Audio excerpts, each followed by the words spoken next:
Assalamu alaikum wa rahmatullah wa barakatuh. Men are in constant motion and in constant search of things. Men have all kinds of ideas. Each society seems to have different ideas of how things are. Each culture has its own creation story.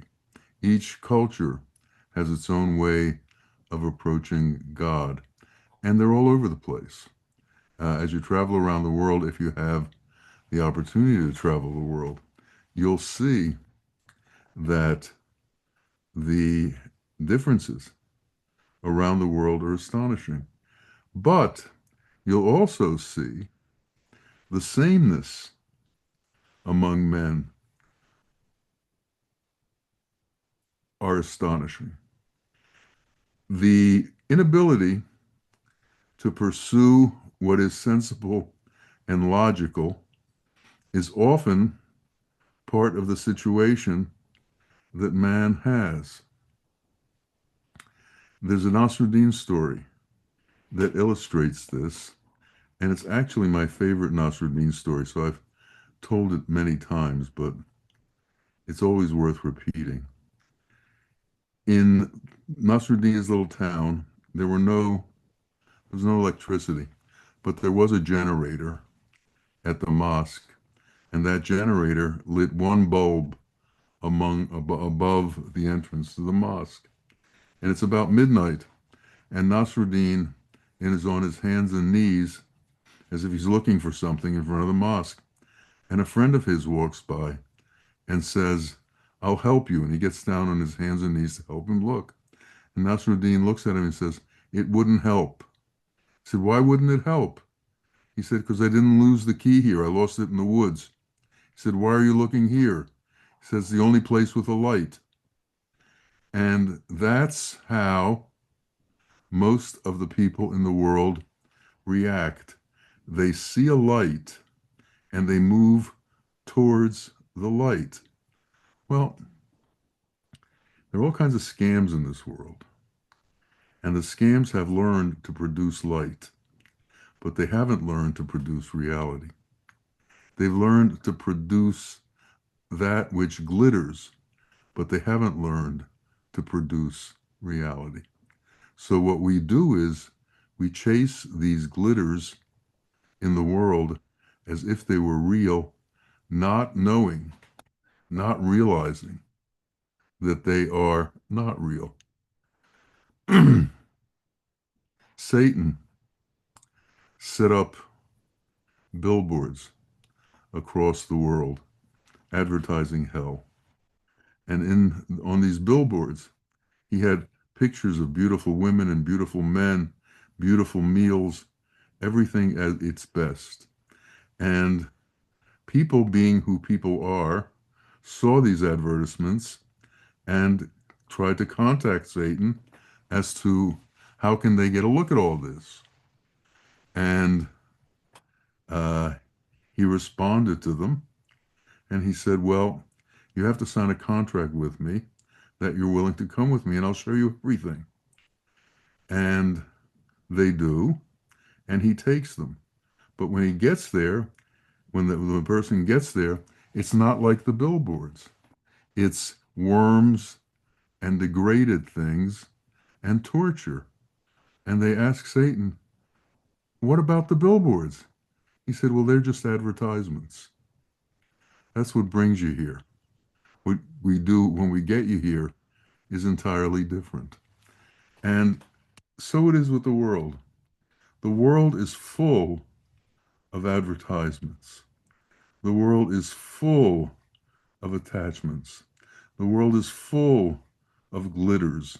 The world is full of lights and sparkles and things that attract the eyes and things that attract the mind and things that attract your entire being into focusing on them and believing in them, believing that these things that you see can somehow give you something.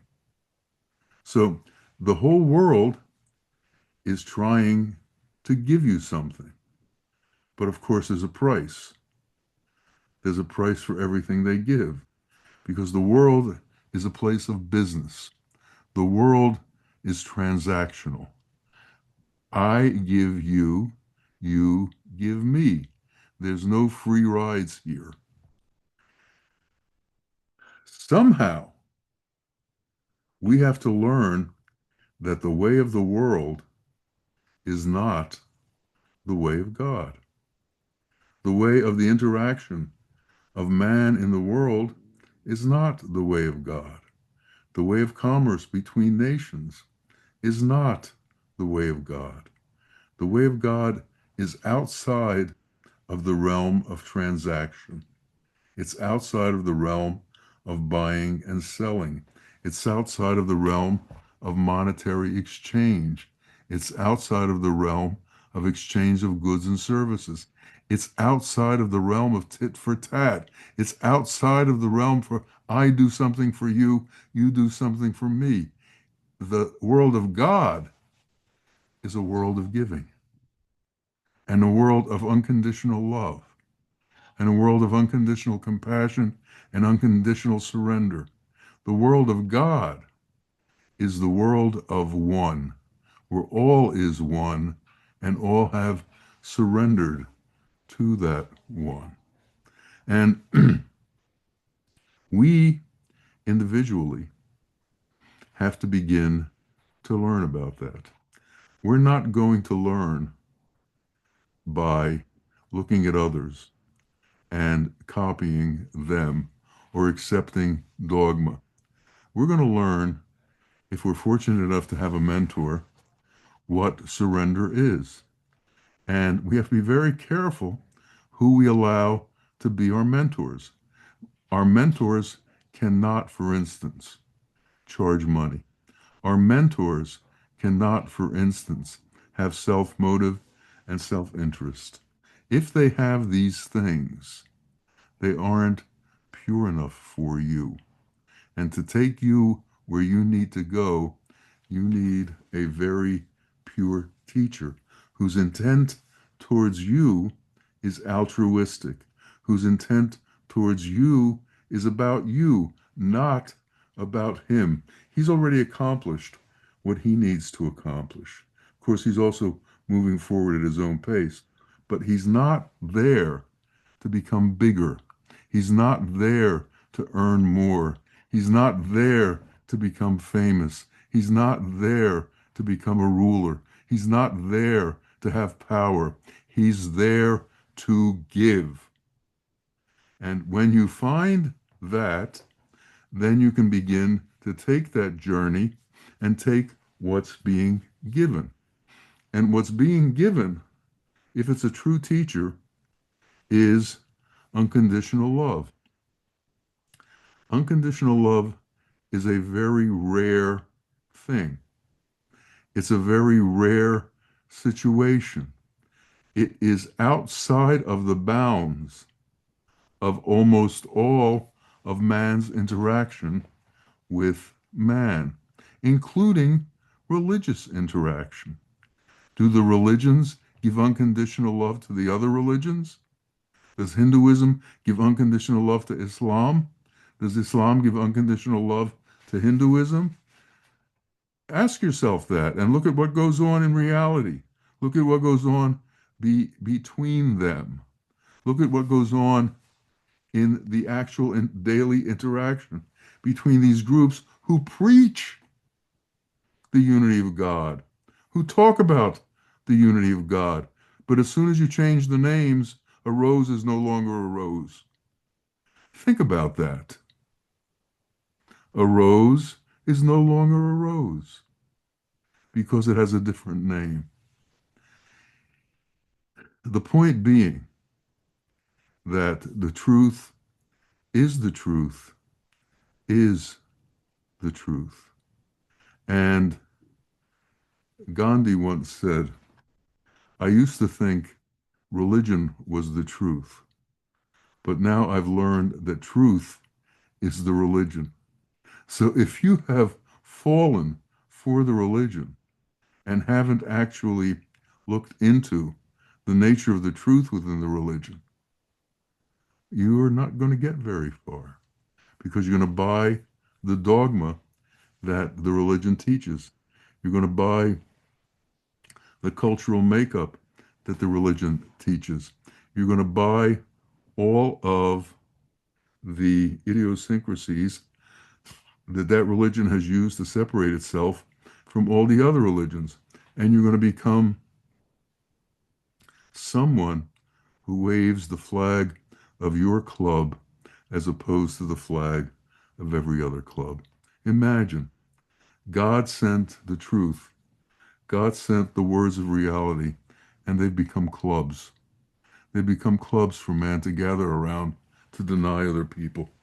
They become clubs to gather around, not to believe in him, but to believe in the teaching that has been conveyed over years that has lost its way.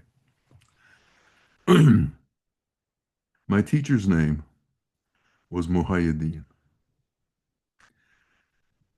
It's very important to understand this, and it's very important to know this. Muhaiyaddeen means the one who returns the truth to the faith. The implication there is that somehow the faith has lost the truth. The implication there is that the faith has lost its way. And the reality is that that is what happened. That is what happened in the world. The faiths have lost their way.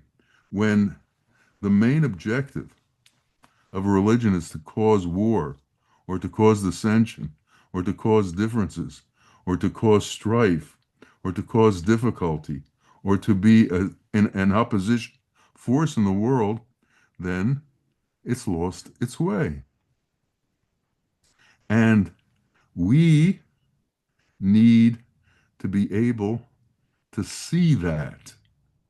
What happens is when you are raised in a certain culture, when you respect your mother and father and your elders, you take on what they say as if it were the truth, and no one is able to pry that truth from you.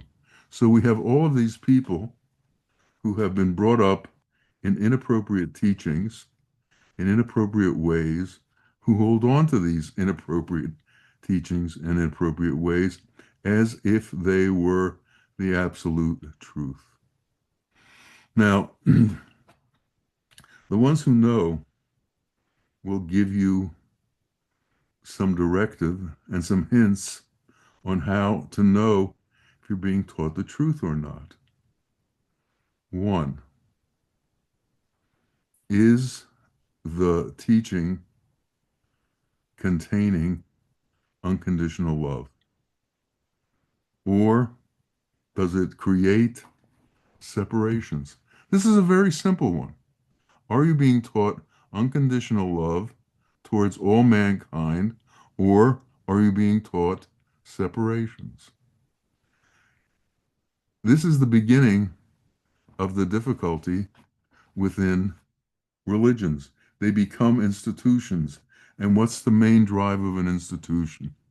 To exist, to make itself stronger, to make itself more. And what we need is not to become part of bringing up an institution. We need to become part of raising the consciousness of man to where man gets closer to interacting with God. And if that's not the main purpose of what we're doing, then something's missing. And this is the focus of Sufism. It's about you.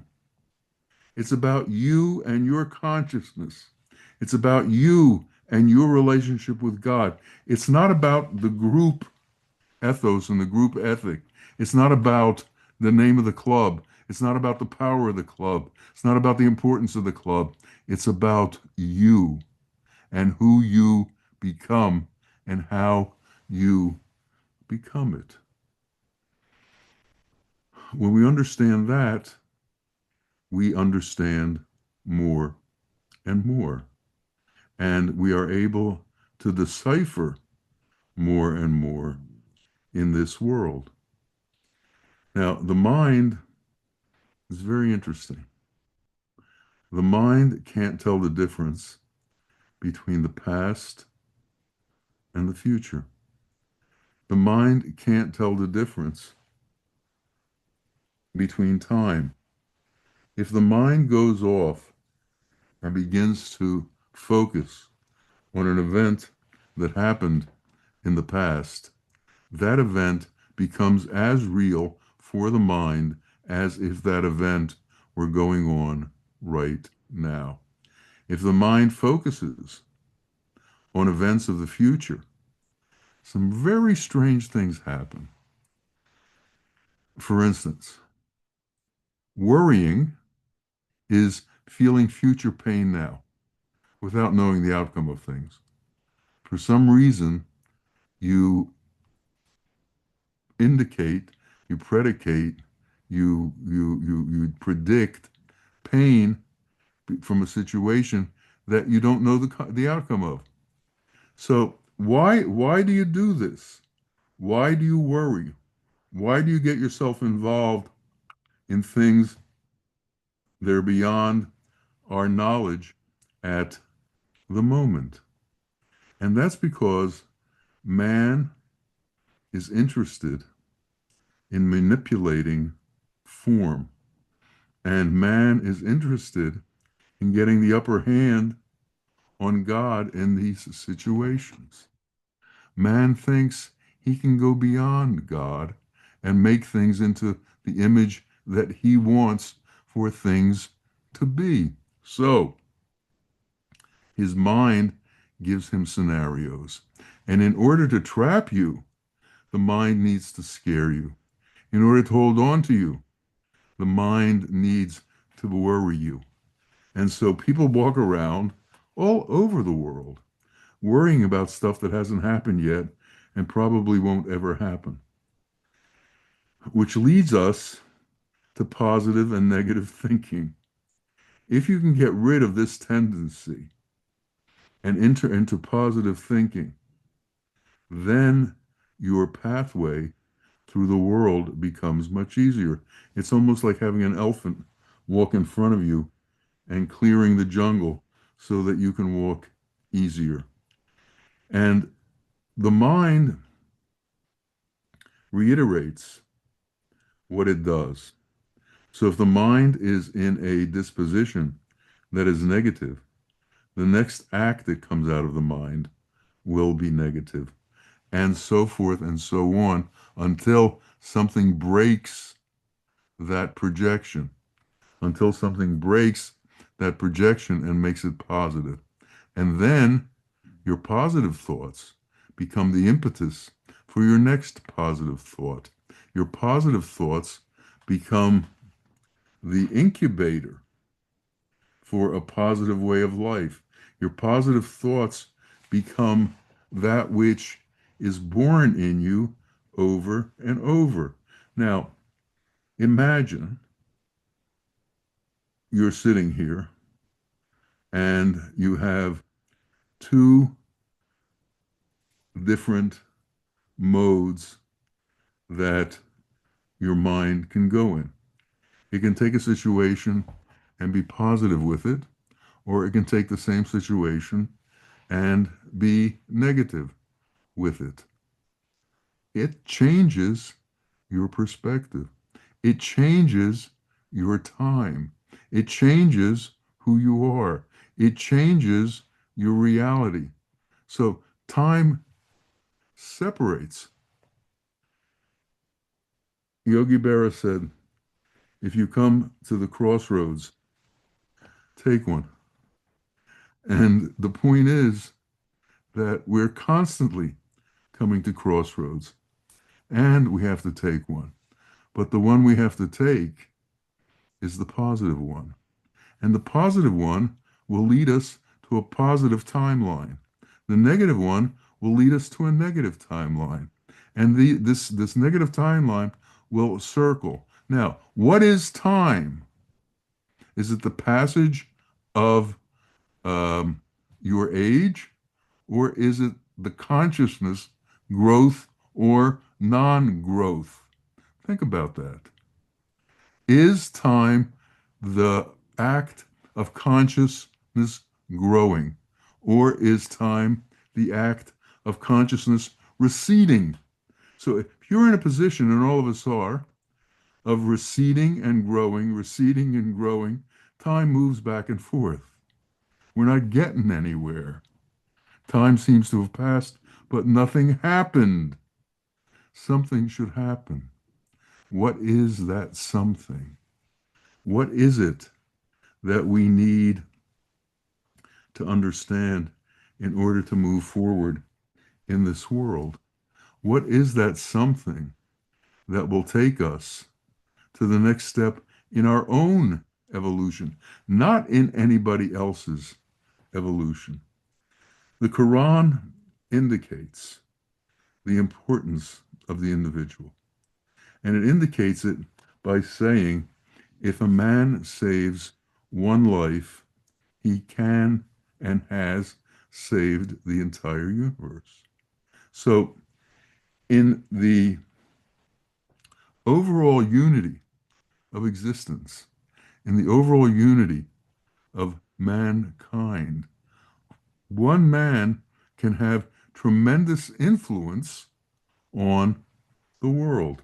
One man can have tremendous influence on God's interaction with the world. One man can change the world, change time, change perspective, change everything if he is powerful enough to reach the resonance of truth, if he is powerful enough to reach the resonance of God. And that resonance then comes and resonates from him in the world. God is timeless. And if we resonate with that resonance, we become timeless. Eternity doesn't have time. It's eternal. It's forever. It doesn't come and go. It is and doesn't change. We need to understand this, and we need to have a grasp for that. And we need to understand that our objective here is not to conquer the world. Our objective here is to conquer ourselves. And in conquering ourselves, we become eternal. In conquering ourselves, we become godlike. In conquering ourselves, we become at one with that which is reality. But it only happens if our consciousness is able to release the negativity that flows through us. And why does it flow through us? Well, one of the reasons it flows through us is we are made up of elemental substances. These elemental substances are at odds with each other. They weren't created eternally. They were created as things that disappear, things that dissipate. The elements, earth, air, fire, water, and ether, dissipate. But our body is made up of those dissipating things. Earth, air, fire, and water are also at odds with each other. There is a constant conflict going on. Air and water have a conflict. Fire and water have a conflict. Fire and air and earth have a conflict. Water and earth have a conflict. And you can see all of these conflicts in the natural disasters that occur in the world. The tsunamis, the earthquakes, the fires, all of the forest fires, all of these things are elemental disasters, elemental destruction. Now think about that. The same elements that are destroying each other in the world and causing this havoc in the world are the building blocks of what you're made of. So you have those same elemental destructive forces within you, and they are slowly destroying your body and your ability to be a body within this world, which means you're going to die. And it's just a matter of time. No one has bypassed that. But we are not our bodies. And we have to break the attachment to our bodies. And as long as we hold on to the attachment to our bodies, then we are constantly going to be in a state of fear. What's going to happen to our body? How's it going to go forward? What's next for our body? How can I maintain it in light of the fact that no one has ever maintained theirs? Even our sheikh passed. And believe me, when that happened, there was many people who sat around him and couldn't believe that happened. But it happened. Everyone who comes in this form leaves the form.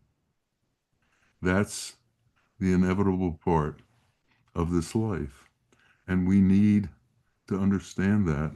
And we need to be able to grasp that. Lessons are hard to learn. Nasruddin was going to the field, and he told his wife, if it's sunny out, I will harvest some of the produce in the field. If it's raining, I will plant some new things in the fields. And his wife said to him, you didn't say inshallah. He said, I don't need to. I know what's going to happen. Either it's going to rain or it's not going to rain. I know what I'm going to do if it rains, and I know what I'm going to do if it doesn't rain. So on the way to his fields, some soldiers came by, and they asked him directions to somewhere.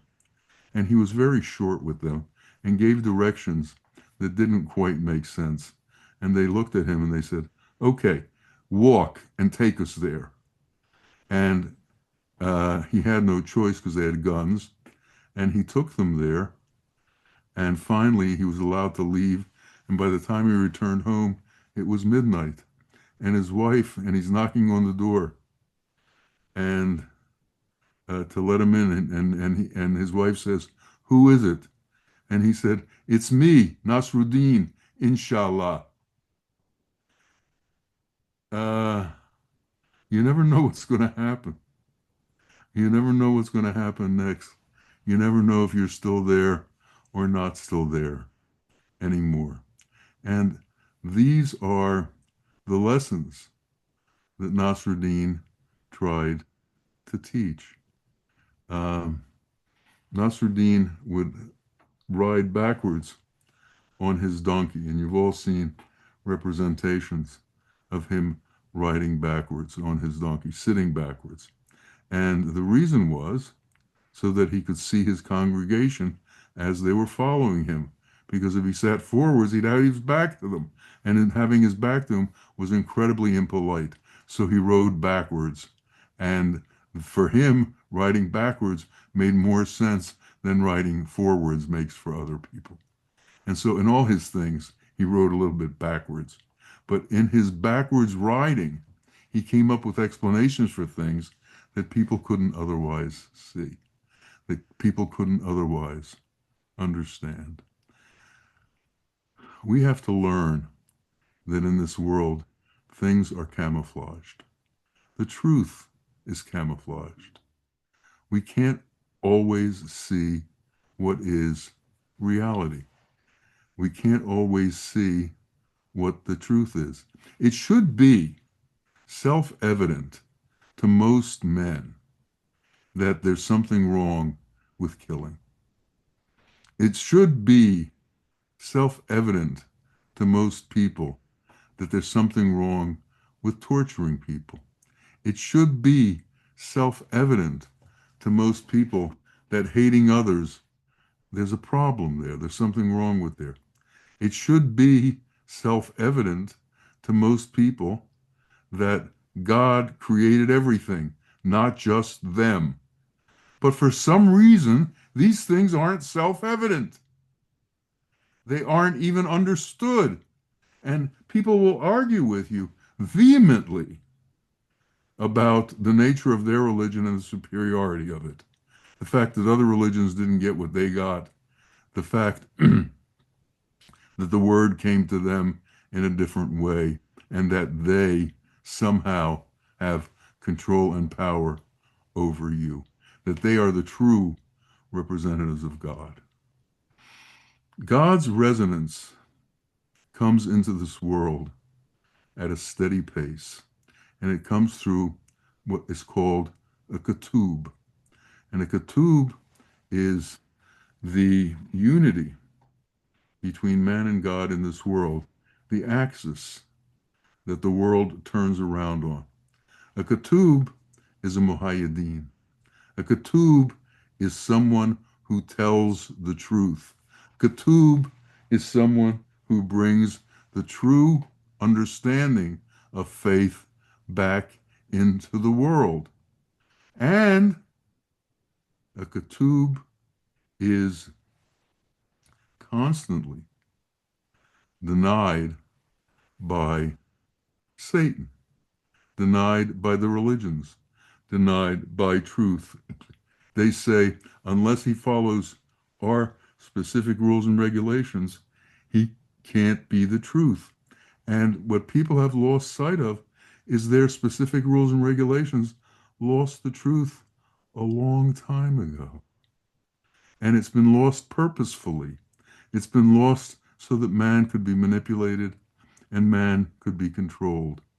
And Muhaiyaddeen comes to give man his freedom back, to give man his life back, to give man his possibility of eternity back. But man doesn't realize it, and man continues to follow the ways of his ancestors. When a prophet comes into a new place, the first reaction to the prophet is always, why do we need you? We already have our ways. Our ways have been proven, and our ways have been worked for us for hundreds of years. We don't need anything new. There's also the understanding that a man can't be a prophet in his own land. He has to leave. Why? Because people know him too well, and they can't believe that he is so different than what they are, that he's done something to himself so extraordinary that he's not like them anymore. Not only can't they believe it, they don't want to believe it. How come it didn't happen to me? You'd be surprised how many times I'm in gatherings where people, sometimes they've even said it, how come I'm not the one talking? They wonder, how come I'm not the one talking? How come you're talking? How come I'm not the one talking? And because you're the one talking and they're not the one talking, there's an automatic animosity and an automatic dislike and an automatic end to any relationship that you might have. We uh, No. we need to think about all these things. And we need to grasp them. We need to understand positive and negative. We need to understand the upside down nature of the world. We need to understand that sometimes that which is backwards is actually forwards. We need to understand that nothing is clear and that we have to go through mazes to find that which is clear. The path is there for us, but we have to take it. The teachers are there for us, but we have to find them. And then when we find them, we have to listen to them. And they will ask us, to do some very strange things. They will ask us to give up our belief systems. They will ask us to give up all that we think we know to enter the truth. And they will tell us the truth. But can we do that? Can we surrender what we know? Or are we so attached to the body of knowledge that we've built up and the degrees that we hold, a master of religion or a PhD of religion? Can you imagine? Your PhD of religion has no value because there's no truth to it. Give it up. Start over. The teachers, the true teachers, ask us to start over. Start over with the truth. Start over with simple understandings. Unconditional love is a simple understanding. The Ten Commandments are simple understandings. But look at them as if they're real. Don't look at them as they're make-believe. It says, do not murder. People murder all the time. Do not steal. People steal all the time. Do not bear false witness. People bear false witness all the time. So much goes on that's inappropriate and actually believed. We have to be the ones who let go of these beliefs. We have to take on the mantle of those who are actually looking for the truth and have the courage that when we see the truth, we believe it. There's a story about the Khidr Nabi.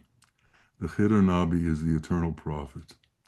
And this man, from the time he was in his early 20s, always wanted to meet the Khidr Nabi.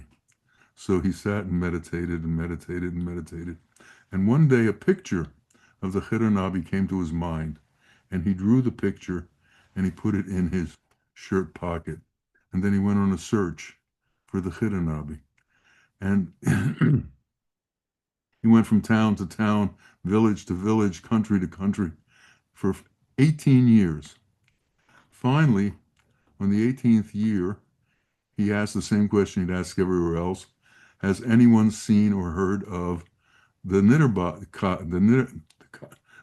the Khidr Nabi being within the neighborhood?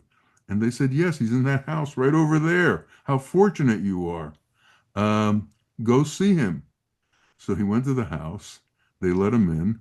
Finally, it was his turn to see the Khidr Nabi. As soon as he looked at him, the first thing he did was he pulled out this old picture from his pocket, looked at him and said, that's not you, and he left.